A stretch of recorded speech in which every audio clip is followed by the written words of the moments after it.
everyone. Thank you for joining us for a webinar on Wiskott-Aldrich syndrome. I am Martine Bergeon, I am the president of IPOPI, and it is my great pleasure to be your moderator today. IPOPI is the International Patient Organization for Primary Immunodeficiencies, and medical education about these conditions is one of our most important jobs. Before we begin, I would like to take a moment to thank CSL Behring for making this learning opportunity possible. Thank you.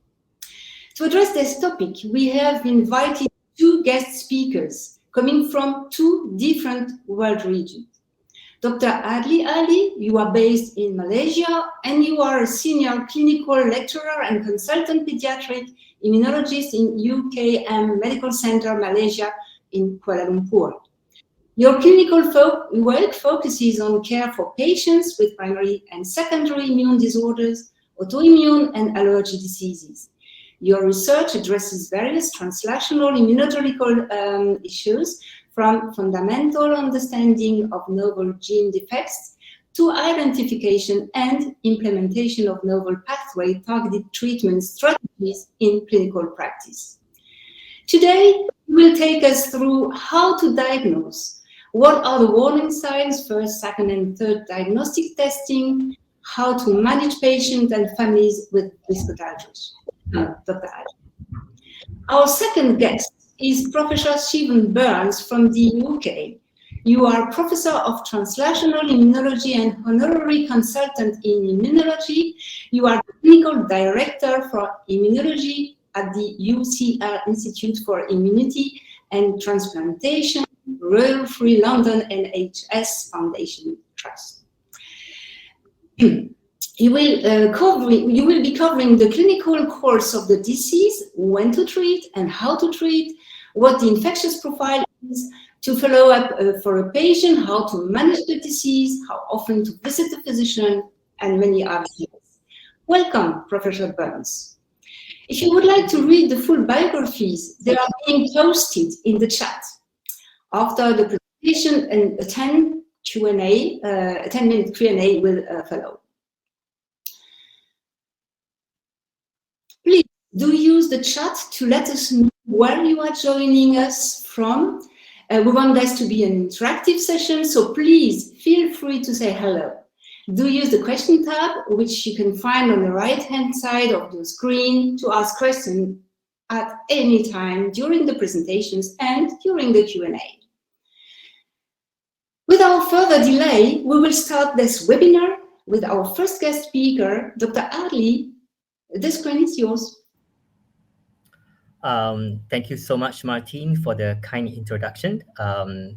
I will be talking about Wiskott-Aldrich syndrome, very focusing on the clinical manifestation and diagnosis. But first of all, good evening, good morning, good afternoon, depending on where you are. I could see there are many people from different parts of the world. This is very exciting.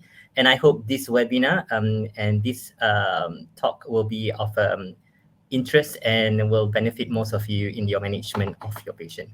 So let's start by looking at the first case study that I'm going to be sharing with you. This is a case of a 4-month-old Malay boy presented to us with history of fever for 3 days. And on the day of presentation, he was noted to have bloody diarrhea. And on examination, he has generalized eczema, very poor response to the treatment that was given, which is emollients and the corticosteroid cream. Despite the birth weight was good, it was 3.2 kilograms, he had a poor weight gain. And when he presented to us at the age of 4 months, he was only 4.5 kilograms. He is a product of a non-consanguineous marriage. He is the first child, but the mother have 2 miscarriages during the first and the second pregnancy. So the child is actually from the third pregnancy. On examination, he was feverish. There was generalized eczema with petechial rashes. There were hepatomegaly. The liver was 2 centimeters, but there was no spleen. And we noted there are crepitations over the right lower zones. On investigation, we noted that there was a mild anemia with platelet about 32,000 and slightly elevated white cell count and increased CRP, suggestive of an infection. But the full blood picture was suggestive. We noted there was a hypochromic microcytic anemia. there was neutrophilia, and thrombocytopenia with small platelet was observed. And the chest X-ray, there are some constellation changes suggestive of a pneumonia.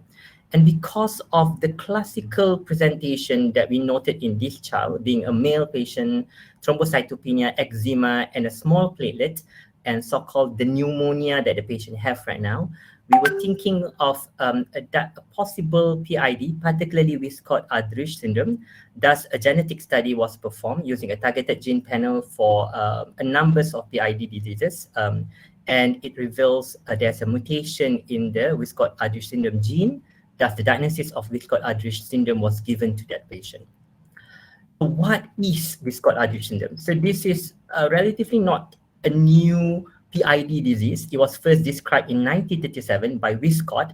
At that particular time, it was known as a clinical entity in a male infant that presented with thrombocytopenia, eczema, and bloody diarrhea. And Aldrich in 1954 managed to associate the inheritance being X-linked, noted that most of the patients at that particular time were male infant, but the gene was only discovered by Derry in 1994. And the estimated incidence currently is about 1 in every 100,000 live births. There's no ethnic or geographical evidence to suggest means that Wiskott-Aldrich syndrome can happen anywhere around the world without any ethnicity preferences.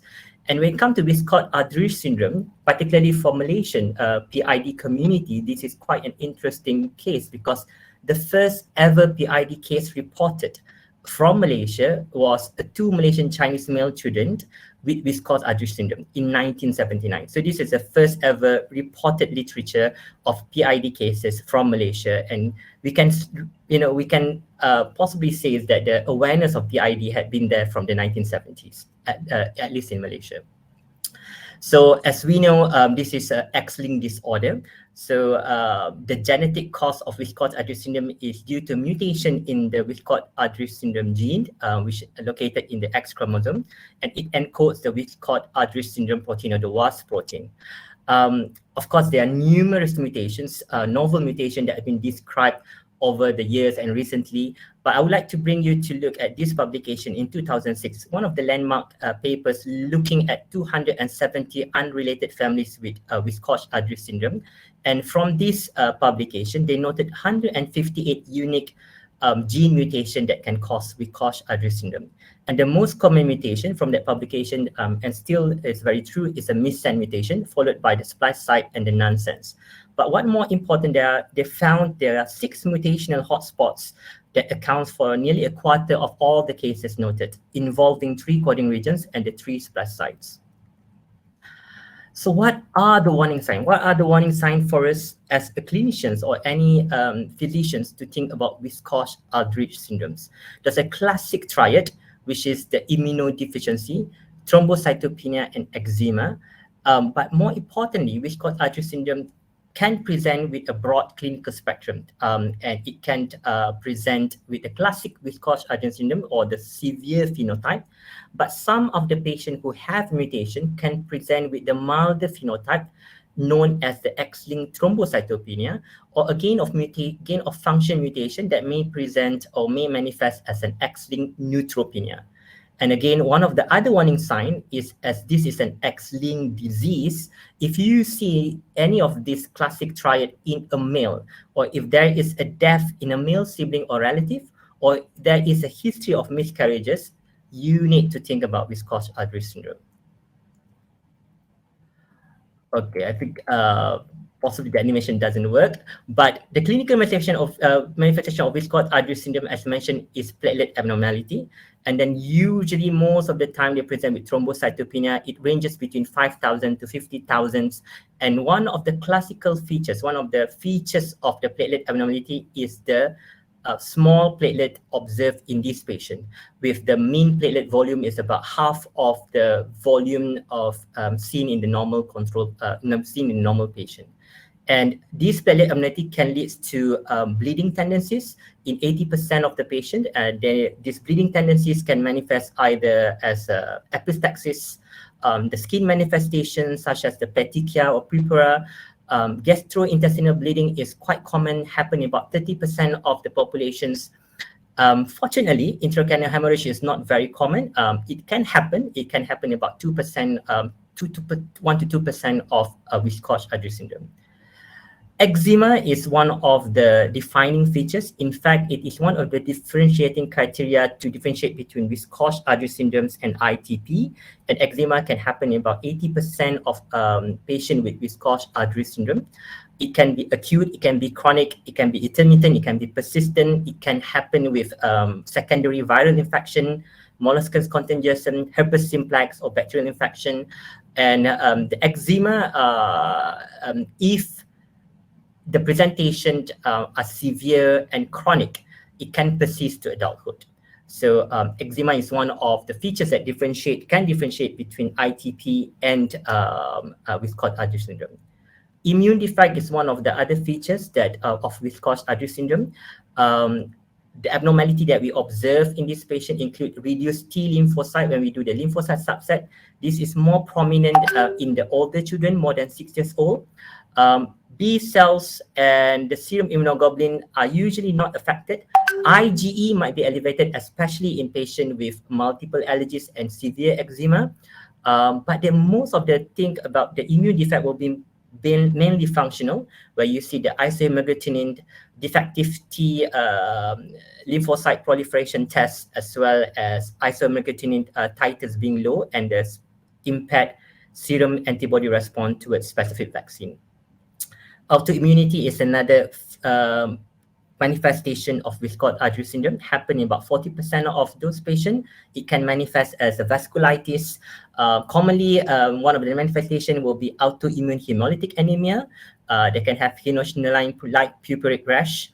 And autoimmunity can also present with cerebral vasculitis, but this is less common. Malignancy, present in about 13% of Wiskott-Aldrich syndrome, but they are more frequent in older patients, being the adolescents and young adults, with the mean age of onset about 9.5 years. And the most common malignancy is B-cell lymphoma, and often this happens in the patient who have EBV positive. And unfortunately, patients who have this manifestation usually have a poorer prognosis compared to patients without malignancy.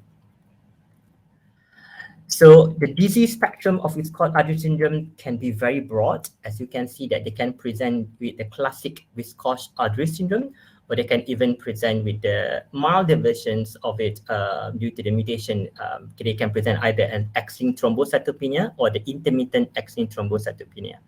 So one of the ways that people try to improve in terms of the care of the patient is to score the disease when the patient presented to us based on the criteria or the phenotype that the patient presented with.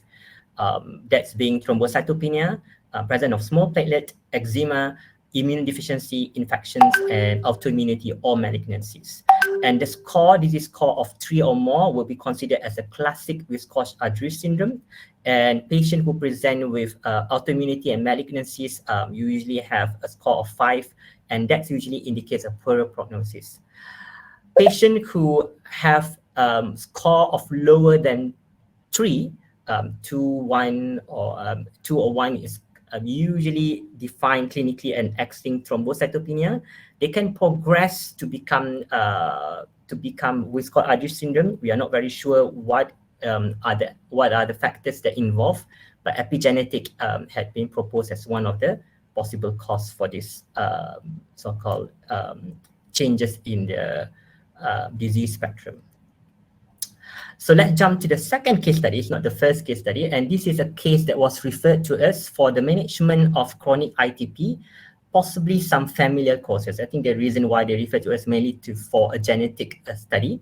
And this is a 1-year-old Chinese boy that was diagnosed to have acute ITP at the age of 4 months old when he presented with bruises, mainly petechiae and purpuric, but was not very responsive to the management that was initially implemented, the intravenous immunoglobulin and the corticosteroid. And eventually he was eventually diagnosed to have chronic ITP.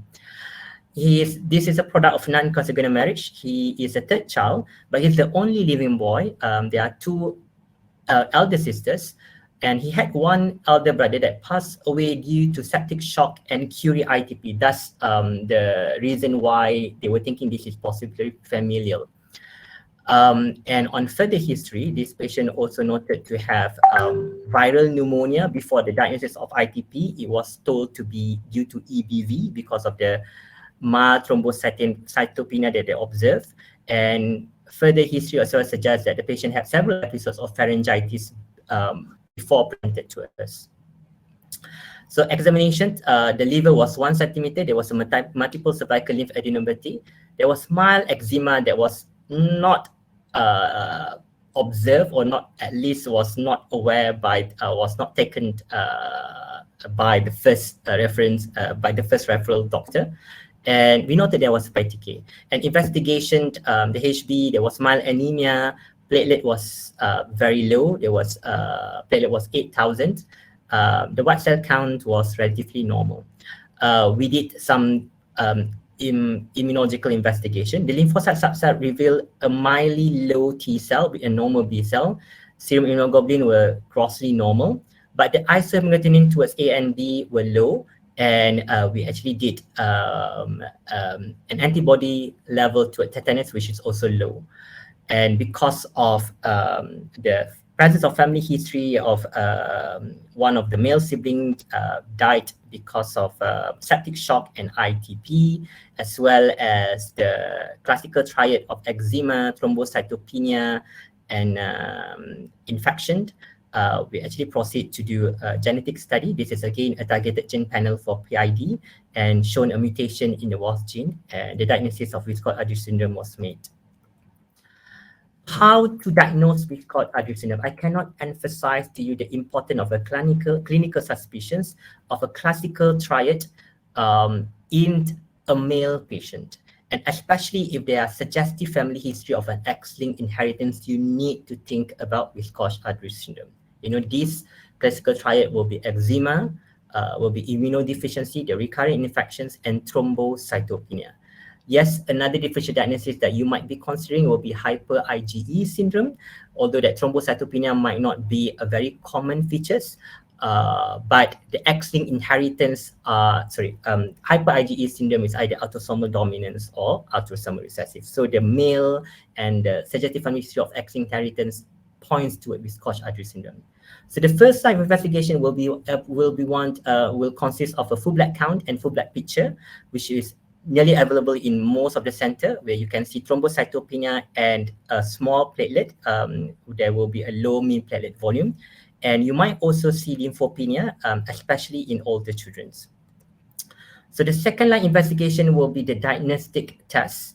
And this consists of two tests. One is the quantification or detection of the WASP protein. And this can be done through flow cytometry analysis or immunoblood assays. And this is shown by flow cytometry on the picture of the flow cytometric plots on the right upper corner, where you can see that in the patient, there is no expression of the WASP protein. Genetic analysis for WASP gene mutation is will able to confirm the mutation. Nonetheless, as we discussed, having a mutation, this patient who have WASP gene mutation can manifest with a broad spectrum. They can be either the classic Wiskott-Aldrich syndrome, or they can even manifest as the X-linked thrombocytopenia. But there is quite a good features or association, or strong association between the genotype and the phenotype, where mutations that cause absence of the WASP proteins are usually associated with a classic Wiskott-Aldrich syndromes and a more severe phenotype, where mutation that have residual expression of the WASP protein are usually associated with the milder disease. The third line investigation will be mainly functional analysis, and in this context will be immunological investigations, and this includes the lymphocyte subset. And one of the abnormalities that you might be able to see is the low number of T cells, and usually the B cells are not affected. They can be normal or moderately low. Serum immunoglobulin, GA, IgG, IgA, IgM, the level might be affected, but not very common. IgE are usually elevated because of the eczema and associated allergies. But really, the effect of the so-called abnormality, the mutation in the WASP protein, affect the functions of the immunological cells. And as you can see, the productions of the antibodies are affected because of defect in the T cells, and that leads to a low titer of the isohemagglutinin, impaired specific antibody response to a vaccine, especially the polysaccharide. We also observe in our case towards tetanus. And if you perform lymphocyte proliferation tests, there will be proliferation, but they will be defective. The proliferation will be impaired. So this will help us to kind of manage the patient better, and will able to tell us in terms of the functional functions of the immune cells and the immune system in those patients with Wiskott-Aldrich syndrome. So kind of summarizing the first part of this presentation, talking about the clinical manifestation and the diagnosis. So Wiskott-Aldrich syndrome is an X-linked disease presented with the classical triad, which is the thrombocytopenia, the small platelet, the immunodeficiency. They can manifest as recurrent or persistent or unusual infections. 80% of them, as mentioned, are associated with eczema, and this is an X-linked disease. So patients are generally are male and with a family history to suggest an X-linked inherited disease. This disease is caused by mutation in Wiskott-Aldrich syndrome gene, and what really interesting is that there are a broad range of clinical manifestations, from the classical Wiskott-Aldrich syndrome to the X-linked neutropenia. And the diagnoses are very much based on, again, clinical suspicion of clinical manifestation and the family history and supportive laboratory finding, such as the thrombocytopenia, analysis of the protein analysis to confirm either the absence of or the impaired in the expression, genetic analysis to confirm the mutation, and the functional immunological assessment. So with that, I would like to thank you for your kind attention and like to pass back the stage to Martin and Prof. Burns. Thank you so much, Dr. Aldrich, for introducing us to Wiskott-Aldrich syndrome through those two cases and more.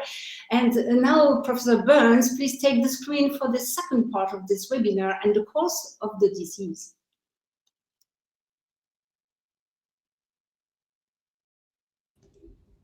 Thank you very much, Martine, and thank you, Dr. Aldrich, for a really great introduction to Wiskott-Aldrich syndrome and building blocks for what I'm going to say. So I'm going to talk a bit more about the clinical course and treatment. And my first couple of slides will look at some of the basic biology of Wiskott-Aldrich syndrome. Now, this is not to scare you, because the next couple of slides look very busy, but I just wanted to bring in a few key elements that I think are important to understand when we consider how to manage Wiskott-Aldrich syndrome. And so on the left of your screen here, you can see a picture diagram of the Wiskott-Aldrich syndrome gene, and at the bottom the protein. And Dr. Ali's already said that the mutations which cause Wiskott-Aldrich syndrome cause loss of this protein or impair the function of this protein. And there are a number of hotspots, which are numbered 1 to 5 on top of the protein at the bottom of the diagram, which indicate areas where the genetic change in the protein can be milder and result in a milder clinical course. And on the right-hand side of your screen, you can see the Wiskott-Aldrich syndrome protein, which is found in all immune cells. It's only expressed in immune cells and requires activation to do its work. And the work of the Wiskott-Aldrich syndrome protein is to do something called polymerize actin. And what that really means is that in immune cells, the WASP protein, or WASP as we're going to call it, is important to build and refashion the scaffolding of cells. And the scaffolding within cells is required for immune cells to do things like move, for them to take up bacteria, for them to talk to each other. It's a bit like having scaffolding in a building. It provides structure for the cells. And if that doesn't happen within cells, then immune cells don't work properly. And it's therefore maybe not very surprising that within the immune system, if you do not have a functioning Wiskott-Aldrich syndrome protein, there are many effects on many cell types. And the detail of the diagram that I've shown here isn't so important. But what you can see is that I've shown here numerous different immune cells, including neutrophils, B cells, dendritic cells, T cells, and NK cells. And to a greater or lesser extent, functional deficits are found in all of these cells where there is absence of WASP protein. So in children with classical Wiskott-Aldrich syndrome, the immune deficiency can be quite broad because it affects many cell types, and it can be severe in part for that reason. In children who have the milder form, or adults too, who have the milder form of Wiskott-Aldrich syndrome that Dr. Ali spoke about, which is X-linked thrombocytopenia, the immune system, probably if you look quite carefully, may be impaired, but actually on a day-to-day level, immune deficiency is not a big component of X-linked thrombocytopenia. But for both Wiskott-Aldrich syndrome, classical WASP, and the X-linked thrombocytopenia, the key feature that remains the same for both is the issue with platelets. And you can see on the right-hand side of the screen here, there are two pictures. These are microscope pictures of platelets on a slide. And in the top one, they're healthy platelets. And you can see that the arrows are showing lots of white dots in the platelets. And those are part of the scaffolding. Those are dots of actin. And in the platelets for the Wiskott-Aldrich syndrome patient at the bottom, those dots are missing. So Wiskott-Aldrich syndrome protein is really critical for platelet function. And it doesn't matter whether you've got classical WASP or XLT, that component of platelet problem is common for both. And so that kind of paradigm whereby classical WASP is immune deficiency with thrombocytopenia and XLT is mainly thrombocytopenia is going to feed through in how I'm going to talk about clinical course and how to manage these, patients with these conditions. So just to summarize, the difference between classical Wiskott-Aldrich syndrome and the milder X-linked thrombocytopenia form, in WASP cells, immune function is significantly impaired, whereas in XLT, immune function is relatively preserved. So immune deficiency with infections occurs in patients with classical Wiskott-Aldrich syndrome, and this can be moderate and even severe. Whereas in patients who have XLT, the susceptibility to infections is relatively mild, or maybe not even apparent at all. Immunological complications such as autoimmunity and malignancy, like lymphomas, occur in patients with classical Wiskott-Aldrich syndrome, but generally don't occur in patients with X-linked thrombocytopenia, although I'm going to show you some data to say that even in patients with X-linked thrombocytopenia, some of those events can occur over the lifetime of a person with XLT. Platelet production is abnormal for both, and low platelets are seen in both conditions, and bleeding is seen in both. So what are the main problematic complications? Well, bleeding is probably one of the ones that everybody worries about the most, although in fact in a study that we did at Great Ormond Street about 10 years ago, looking at 102 patients with Wiskott-Aldrich syndrome and XLT, about 2/3 with classical WASP and 1/3 with XLT, we actually had relatively low number of bleeding events, about 6%. However, these can be very serious and even fatal, and it's understandable that they cause a lot of anxiety. And I think that my own experience is that in general, in the absence of a traumatic event where bleeding might occur, many children start to bleed if they develop an autoimmune thrombocytopenia, which consumes platelets on top of the thrombocytopenia that is already part of the underlying condition. So eczema is problematic, but mainly very problematic in classical Wiskott-Aldrich syndrome. Children with XLT also have eczema, although it is in the main easier to manage than in patients with classical Wiskott. And infections are mainly problematic in classical Wiskott. Autoimmunity is seen in about 40% of patients with classical Wiskott.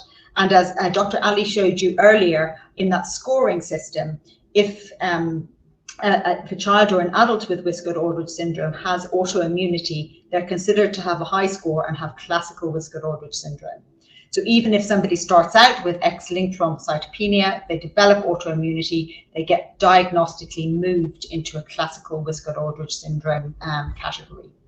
And that's important for management, as we'll see a bit later on. So autoimmunity can be in many types, and Dr. Ali already covered this. So I'll move on to hematological malignancy, which can occur in about 10 to 20% of patients with classical Wiskott-Aldrich syndrome. The same logic applies. If you've got the milder form, you should not develop malignancy, but if you do develop malignancy, then the diagnosis is reassigned to classical Wiskott-Aldrich syndrome. And the hematological malignancies are mainly lymphomas. The color diagram that you can see on the right-hand side of your slide is a study that was done in a small number of patients at Great Ormond Street a few years ago, looking at infections. And really what I want to highlight here is that infections that children with classical Wiskott-Aldrich syndrome get are a combination of viral infections, fungal infections, bacterial infections, and parasitic infections. So very typical of children with a combined immune deficiency. And I'm going to actually move on to the next slide, because this study in Great Ormond Street was of children who moved on to transplant quite early in life, and therefore I think probably underestimates the number of infections that you would have if you had Wiskott-Aldrich syndrome and didn't have a very early transplant. And so this diagram here is actually the diagram from the original paper by Kate Sullivan, which described a big cohort of individuals with classical and milder forms of Wiskott-Aldrich syndrome in 1994. And this still remains, I think, the biggest description of the natural course of Wiskott-Aldrich syndrome. And you can see here that the kind of infections that are most common in people with classical Wiskott-Aldrich syndrome are bacterial infections involving ears, so recurrent ear infections, recurrent chest infections, diarrhea, sinusitis, serious bloodstream infections, that's sepsis, meningitis, and then varicella, so chickenpox infection can be problematic. And then if you see what I've drawn, the boxes that I've colored in an orange color are viral infections that I think are mainly very common because they involve the skin. And so eczema makes children more likely to have problems with herpes infections of the skin, molluscum infections of the skin, and wart infections of the skin. And these are commonly seen in patients with Wiskott-Aldrich syndrome who have both eczema and an immune deficiency. And then some children get very serious opportunistic infections like pneumocystis, pneumonia, which can be very serious. So the overall survival for patients who don't have a bone marrow transplant, if you've got classical Wiskott-Aldrich syndrome, over life is not very good, and that's why curative therapy is recommended for patients who have classical Wiskott-Aldrich syndrome. In contrast, you can see in the blue line in the chart marked B that the milder form of disease, XLT, has actually got a much better survival without having any specific curative treatment. And if you look in the bottom chart with the green and blue line, this kind of fits by the type of mutation. So many patients with X-linked thrombocytopenia will have a missense mutation, whereas other more damaging mutations in the WASP gene, like protein truncating mutations, are more likely to be associated with classical Wiskott-Aldrich syndrome. And so that can be helpful right up front when genetic analysis is done very early to try to predict what the outcome is going to be. It's not perfect, but it's a reasonable start. So the diagrams I've shown on the right-hand side here, the XLT diagrams, I've shown because there are two things. One is that this is a study published by Michael Albert and Blood in 2010, which showed that overall the survival in XLT is much better than for classical Wiskott-Aldrich syndrome, but it's also not perfect. And the event-free survival with XLT, which is the time that a boy with XLT will go before he has a medically significant event, which could be a bleed or a bad infection or development of autoimmunity or malignancy, that event-free survival is quite low by the time a boy with XLT gets into late adulthood. And this is something which I think informs both the way we manage boys with XLT in terms of follow-up, and also how we think about whether we might want to use curative therapy for XLT in the future. So if I just go through briefly, this is a kind of busy table, but if I go through briefly what the main methodology for supportive therapy is, and this is, we're going to talk about curative therapy on the next couple of slides, but for boys who are diagnosed with Wiskott-Aldrich syndrome or XLT, there are a number of things that are done even while we are considering whether that boy should have curative therapy. So one is managing and preventing infections. So children with classical Wiskott-Aldrich syndrome typically start antibacterial prophylaxis like Cetrin, particularly because of the combined nature of the immune deficiency and the risk of PCP in these children. If that's not tolerated, azithromycin can be used as a second-line agent. Not in my own practice, not many of my patients with XLT are on prophylactic antibiotics, but some may be if they've had infections. Immunoglobulin replacement is used particularly in classical Wiskott-Aldrich syndrome to prevent infections and should be started early. This can be given subcutaneously or intravenously. Again, in the centers that I've worked in, boys with who we classified with XLT didn't have immunoglobulin replacement, and if somebody needed immunoglobulin replacement, we assigned the diagnosis of Wiskott-Aldrich syndrome. But that may differ in different centers, and it's maybe something we can discuss at the end. So infection prevention is antibiotic prophylaxis, immunoglobulin replacement. Eczema treatment then is the type of treatment that's used for general eczema. So moisturizers, topical steroids, topical tacrolimus can be used. However, the eczema can be quite serious, as was identified as was shown in one of Dr. Ali's cases, and may require oral steroids or even inpatient treatment. And this is mainly, this more significant eczema is mainly in classical Wiskott-Aldrich syndrome, but XLT patients also can require treatment for eczema. Thrombocytopenia is something that we often give nothing to deal with the underlying low platelets, although there have been a couple of publications recently suggesting that platelet agonists such as romiplostin and eltrombopag may be helpful in some patients. They do not seem to have a universal effect, but they can increase the platelet count into a range that can help with bleeding, with the frequency of bleeding. And then for children who develop bleeding, tranexamic acid is a medication that's used for minor bleeding, like for example gum bleeding, but obviously is not suitable for serious bleeding. Serious bleeding in Wiskott-Aldrich syndrome or XLT is really a medical emergency. Patients should be seen promptly and assessed. They should be given platelet transfusions to stop active bleeding, and it's really important that a platelet increment is checked about an hour after the infusion. And the reason for that is that if the boy has developed ITP, then the platelets that are infused will be consumed very quickly and there'll be no increment in the platelet count. And if ITP is suspected, then further treatment is required, such as oral or intravenous steroids, high-dose IVIG, as for ITP in a different setting, rituximab if needed, and occasionally an urgent splenectomy, and sometimes splenectomy is performed to prevent further serious bleeding episodes, but is generally not preferred because of the risk of infections after splenectomy. Curative hematopoietic stem cell transplant is recommended for classical Wiskott-Aldrich syndrome, and what I've shown here is just overall survival, and really the take-home message here is that survival is actually extremely good now after bone marrow transplant for Wiskott-Aldrich syndrome, and is much, much better than the survival charts with nothing alone, obviously. In fact, there's more than 90% survival for bone marrow transplant in many centres now, regardless of the donor type.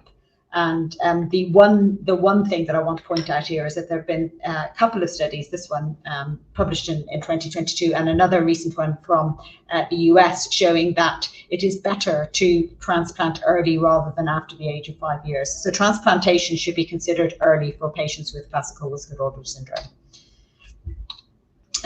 Gene therapy is potentially an option. There have been a number of encouraging trials for gene therapy, but there's small numbers of patients treated to date. The overall survival in recent studies with safer vectors have actually been very good, but with significant improvement in symptoms. But correction of platelet count has continued to be a bit of an issue with gene therapy. It's been variable. Platelet count is not always corrected, and in practice gene therapy is not widely available, and actually at the current time I don't think that it's available either commercially or as clinical trials. So this is really something to watch for the future, I think. So just to finish off then, what is the kind of decision-making process that I take when I'm considering a boy who might have classical Wiskott-Aldrich syndrome or XLT? First thing is to decide, is this classical Wiskott or is it XLT, or can I conclude? And for those things I consider the mutation, the expression of WASP protein, the clinical features of the patient, and what age the patient is. So you cannot make a confirmed diagnosis of XLT under the age of 2 because the clinical course of the disease may evolve under the age of 2 years, that is. If I consider somebody has classical Wiskott-Aldrich syndrome, then I would refer early for a transplant discussion with my transplant team, start immunoglobulin and septrin prophylaxis, treat other complications as required, and then review regularly for new complications. And by regularly, I mean probably every 3 to 4 months or 3 to 6 months, depending on the center and how well the patient is. The patient then would go on to have curative therapy. If I consider somebody to have XLT, then they may need no specific treatment if they're very mild. I could consider platelet agonists, although in fact I don't personally have a lot of experience using these. I am very aware of bleeding, and if bleeding occurs, then it's really important to decide, is this autoimmune, because then that automatically moves the patient into a classical Wiskott-Aldrich syndrome category. Reassess the diagnosis over time and ask myself whether this is actually evolving into a classical Wiskott-Aldrich syndrome. So if not, and I'm happy the patient fits into an XLT category, then I would take a conservative approach. I would wait and watch, review the patient about every 6 months, and then consider a role for curative therapy. Consider curative therapy if complications arise. Although the role for curative therapy in the absence of other complications, if a boy with XLT as well, I think is not universally agreed. Maybe something we can discuss at the end. And then finally, anything else for the family? Well, of course, this is a genetic disorder. It's inherited in an X-linked recessive modality. And if you want to read more about this, I've put the IPOPI genetic diagnosis web link at the bottom of the page where I got this picture from. But effectively, if a boy is diagnosed and he's the first person in his family, then his mum may be a carrier. And that's important to work out. So mum should have genetic testing. And if she's a carrier, then it is possible that her daughters may also carry or not. And for a carrier mum, her chance of having a boy with Wiskott-Aldrich syndrome is 50-50. Her chance of having a girl who's a carrier is 50-50. So when a new diagnosis of Wiskott-Aldrich syndrome is made in a family, it's important to consider who should be tested and when they should be tested. For example, it may not be appropriate to test a sister for carrier status if it's not going to affect her right now, and she may wish to have the choice to decide when she would be diagnosed as being a carrier. And in our own practice, we would generally not test sisters until they are probably in later childhood or teens, when they can contribute to that decision themselves. It's important to consider when you might want to have family planning discussions. So I run a young adult clinic, and of course, many of my young adults with genetic conditions are thinking about having families, and then counselling them about family planning is important. Equally, counselling a mum who's a carrier about her risk of having another child with a condition is very important. Just maybe important to point out that affected boys who may go on to have children would have daughters who carry, because they pass on their X chromosome to their daughter, and they have healthy sons because they pass on a healthy Y chromosome. Whereas carrier daughters could have daughters who carry and affected sons, as shown in this diagram. And again, I just refer you to the IPOPI website if you want to look up more about genetics. So in conclusion then, Wiskott-Aldrich syndrome represents a spectrum of disease from mild disease, which we call XLT, to more classical Wiskott-Aldrich syndrome, which can be severe. Clinical features change over time, and it's important to continue to review patients and track this and act appropriately. Classical WASP is severe and should be referred for hematopoietic stem cell transplantation. But many patients with XLT are well, with the exception of low platelets, and curative therapy is not universally agreed for that group. All patients should be under the review of primary immune deficiency specialists and should receive regular review, and family members should have access to a primary immune deficiency specialist who can answer their questions and give advice. So I think that's the end of my talk. Thank you very much, Martine, for asking me, and I think we'll be ready to take questions. Yes, sure. Thank you so much for sharing your knowledge, Siobhan and Adley. And I think that now we can go to the questions, and I have begun to classify them into different sections. The first one would be diagnosis. And the first question there would be, if you are classified with the milder form, what is the chance of developing a more significant complication later on? That's a good question. And I actually am not sure of exactly the percentage, but I think that, I don't know if Dr. Ali has got an answer to that about an exact percentage, but it's certainly something that we watch out for. I think many of my patients who are now adults with XLT actually haven't developed any problems, but so I think that it's certainly not universal, but it is a possibility. Okay. So let's move to another question, because we have many, in fact. I have a question from Dr. Banson from Uganda. Now that 40% and 10 to 20% present with autoimmune and malignancies respectively, what is the key diagnostics marker for Wiskott-Aldrich syndrome? The key diagnosis marker. Dr. Ali, do you want to take that? What's the key diagnosis marker? Yes, possibly I could try to answer that.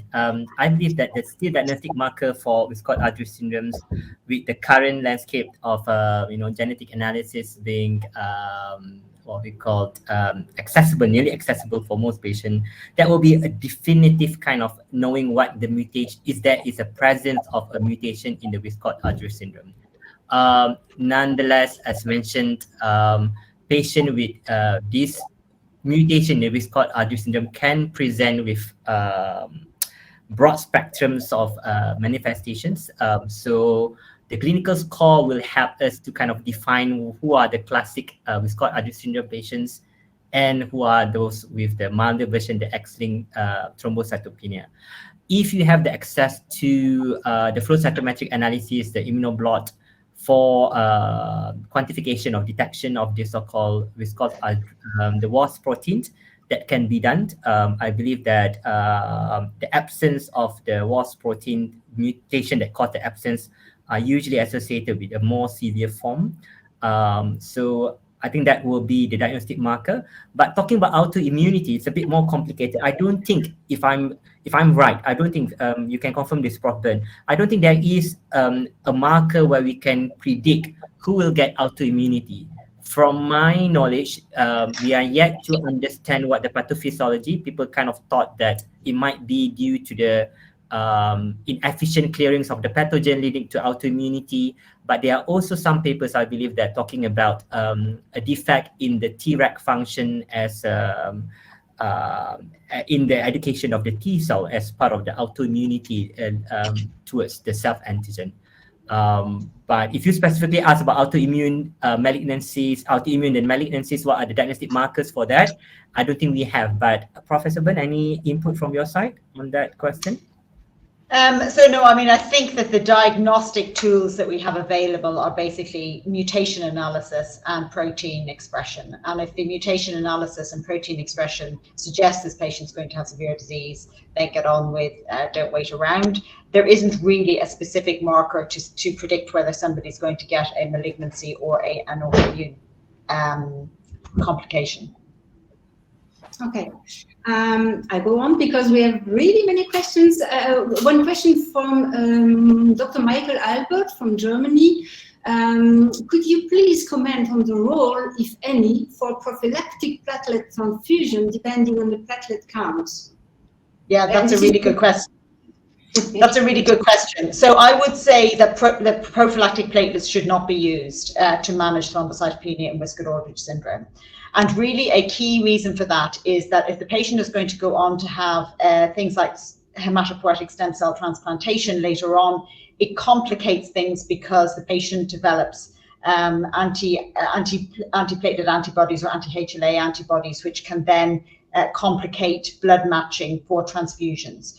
So the thrombocytopenia in Wiskott-Aldrich syndrome is chronic.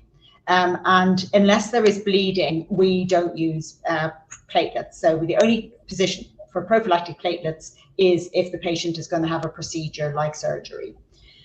So I think we should try and steer away from that. I see there's another question, linked question in the queue, which says, is there a better way of managing the severe thrombocytopenia? So that is, I think, thrombocytopenia for the families who have children with XLT and Wiskott-Aldrich syndrome is really the major difficult thing.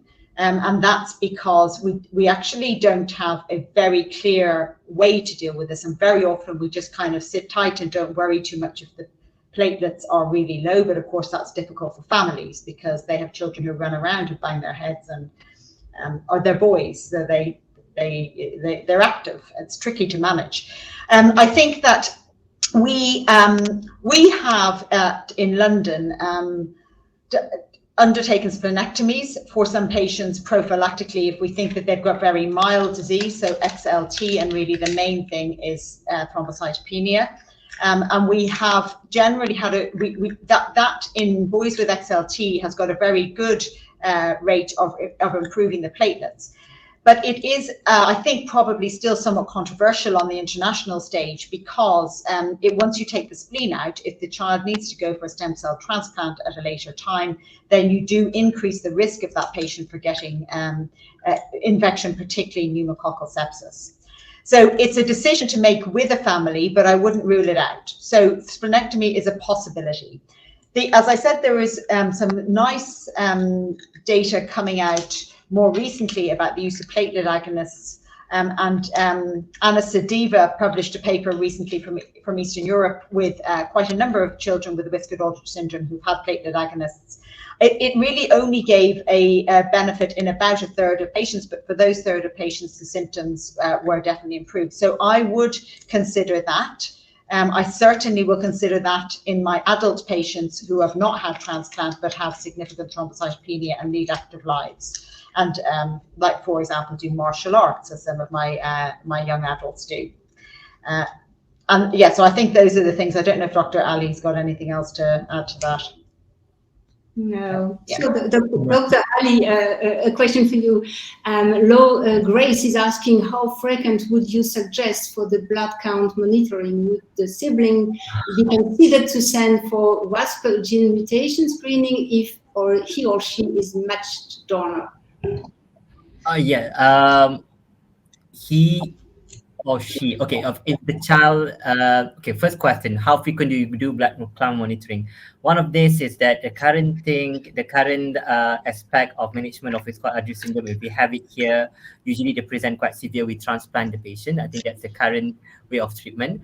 But if the patient have X-linked thrombocytopenia, we just monitor the patients every 6 months, every 6 months, and with the child as well. I think that's what we have to practice, and I think that's what Professor Byrne as well presented in her presentation. I think she just do the monitoring every 6 monthly. Is that correct, Professor Byrne? When it comes to generally, yeah.